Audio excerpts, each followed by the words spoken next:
வணக்கம் ட்ரீமர்ஸ், நான் தான் உங்கள் ட்ரீம் சென்சார். இந்த வீடியோவில் பிளட்சிக்கான 6வது எபிசோடு தாங்க பார்க்க போகிறோம்.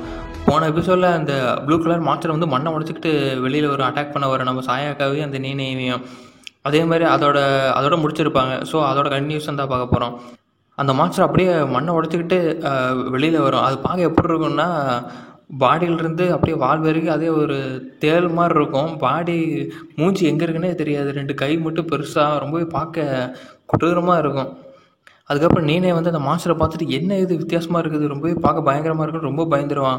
அதுவும் அது என்ன பண்ணுன்னா, அது இது வரைக்கும் மறைச்சி வச்சுருந்த அந்த வாயை வந்து உள்ளே அப்படியே பிடிச்சிக்கிட்டு அந்த வாயை வந்து வெளியே கொண்டு வரும். பார்க்கணும், கொடூரமாக இருக்கும், பல்ல கூர்மையாக இருக்கும். அதை பார்த்தோன்னே நீனே வந்து ரொம்ப பயந்து ஆளை விடுங்கடா சாமிட்டு அப்படியே அவ்வாடி தனியாக ஓட ஆரம்பிச்சிருவான்.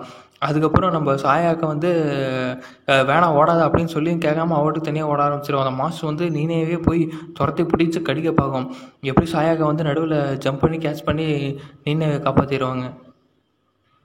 அதுக்கப்புறம் நீனே வந்து மறுபடியும் அதை பார்த்தோன்னே பயந்து ஒரு பெரிய டெஸ்க்கு, அதாவது பெஞ்சு மாதிரி இருக்கும், அதுக்கடியில் போய் ஒளிஞ்சுக்குவாங்க.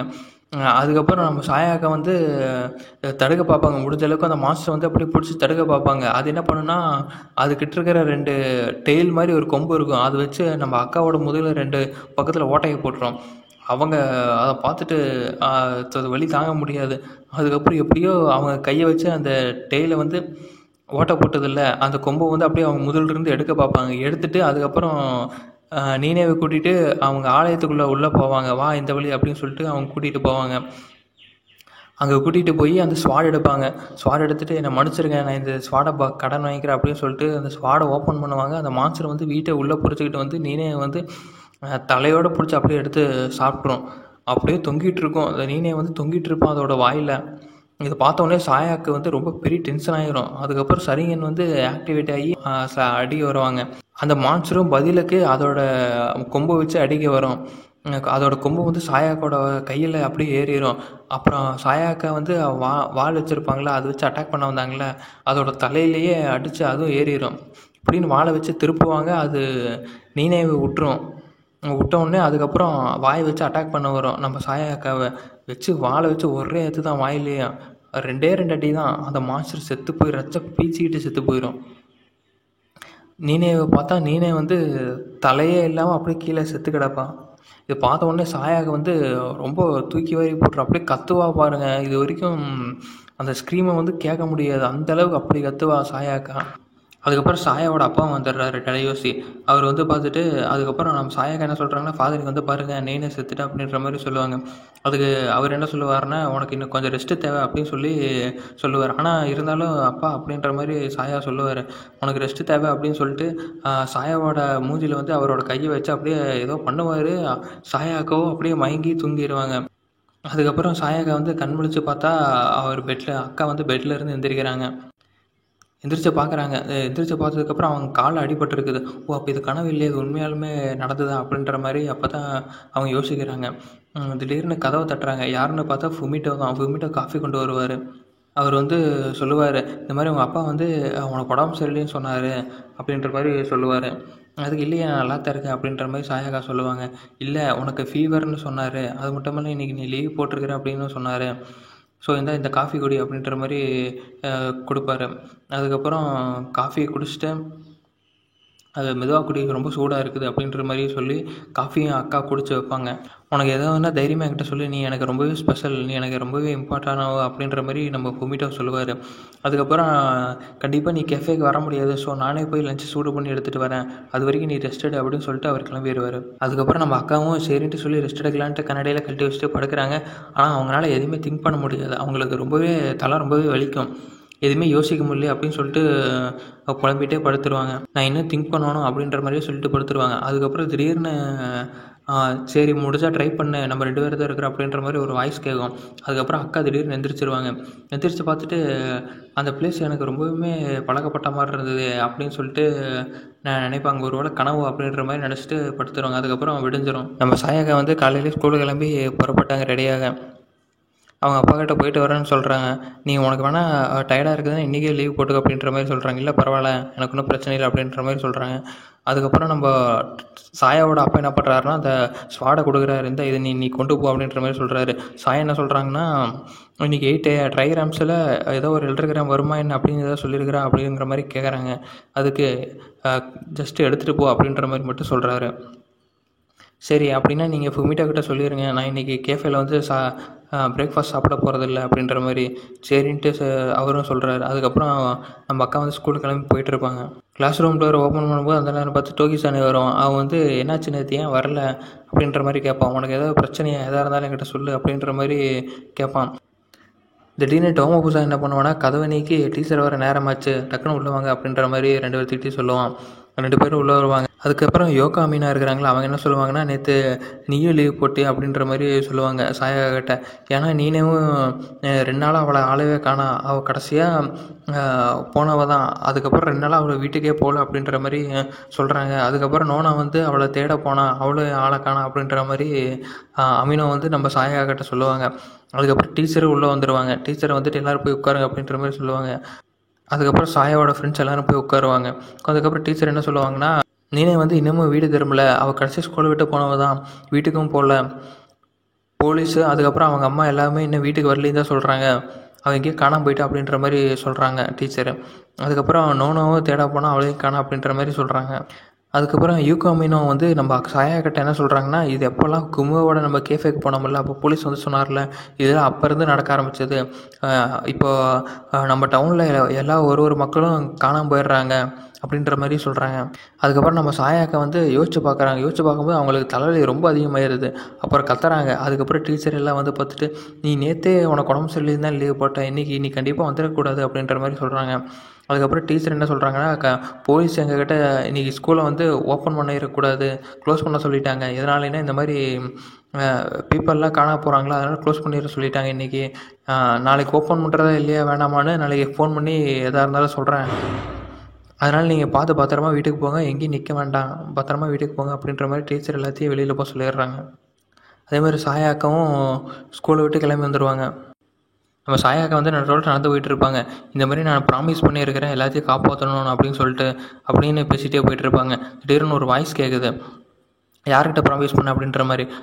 அங்கேயும் சுற்றி முற்றி பார்க்குறாங்க, யாருமே இல்லை. ஆனால் திடீர்னு பார்க்கும்போது அந்த நாய் வரும்ல எல்லா பேசிலையும், அந்த நாய் மட்டும் முன்னாடி நிற்கிது. ஒருவேளை இந்த நாய் தான் பேசுச்சோ அப்படின்ற மாதிரி பார்க்குறாங்க. சேச்சை இருக்காது அப்படின்னு சொல்லிட்டு போகிறாங்க. ஏன் இருக்கக்கூடாது அப்படின்ற மாதிரி மறுபடியும் அந்த வாய்ஸ் கேட்குது. என்னென்னு பார்த்தா அந்த நாய் தான் பேசுது. பட் அந்த நாயை ஒத்து பார்க்குறாங்க, ஒருவேளை இதுதான் பேசுச்சு அப்படின்ற மாதிரி.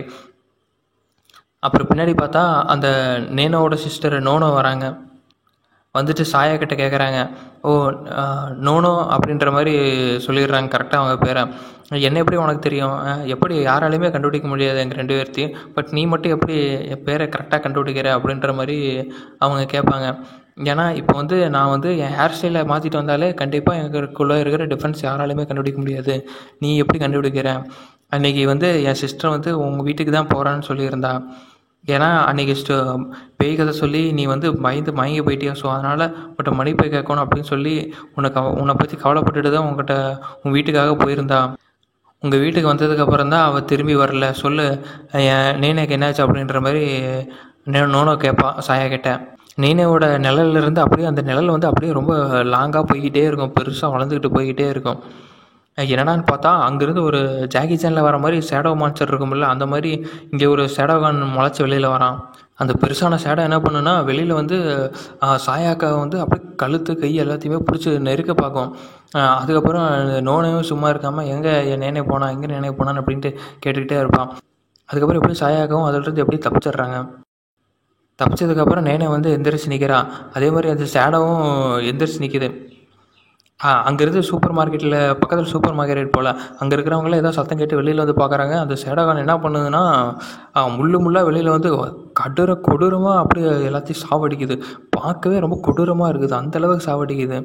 சாவடிச்சு திருப்பி நோனோவோட பழையபடி அந்த ஷேடோக்குள்ளேயே அப்படியே போயிடுது. அவளும் நோனோவும் அப்படியே முன்னாடி வரா சாயாவை நோக்கி. சாயா வந்து அப்படியே பின்னாடி வரா அப்படியே பயந்து. அதுக்கு நோனோ என்ன சொல்கிறான்னா, ஏன் சாயா நீ நோனோவை பார்த்து பயந்து ஓடுற அப்படின்ற மாதிரி கேட்பான்.